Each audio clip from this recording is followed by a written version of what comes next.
mengetahui jumlah mikroba yang ada pada sampel uji angka yang bakteri menggunakan media padat dengan hasil akhir berupa brownie yang diamati secara visual dan dihitung jumlah bakteri dalam satuan dalam mili atau disebut mili atau gram.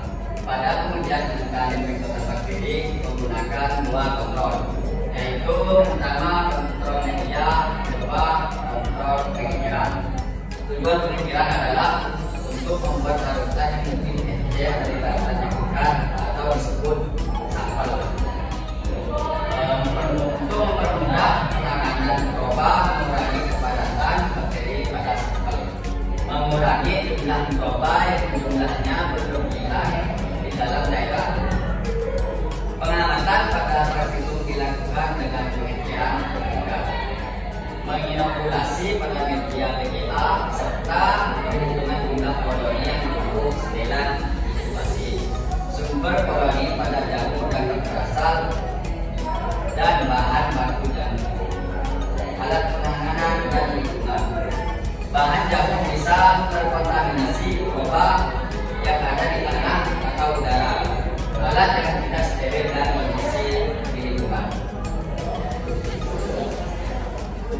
Dari hasil pengamatan dapat dilihat bahwa bakteri pada pengikiran 10/1 lebih banyak untuk dibandingkan dengan pengikiran 10 atau sampai seterusnya sampai 10/5.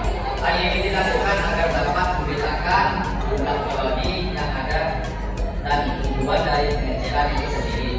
Semakin banyak diinjekkan, maka semakin sedikit pula bakteri yang tumbuh pada media agar tersebut. Hasil kelompok kami sesuai dengan prosedur bahwa pengejaran 10/1 terlihat banyak bakteri yang tumbuh dan semakin sedikit pada pengejaran berikutnya.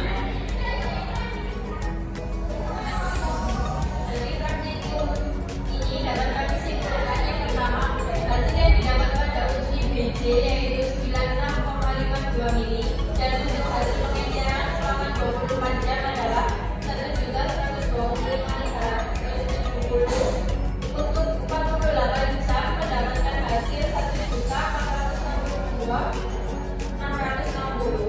Yang kedua, jumlah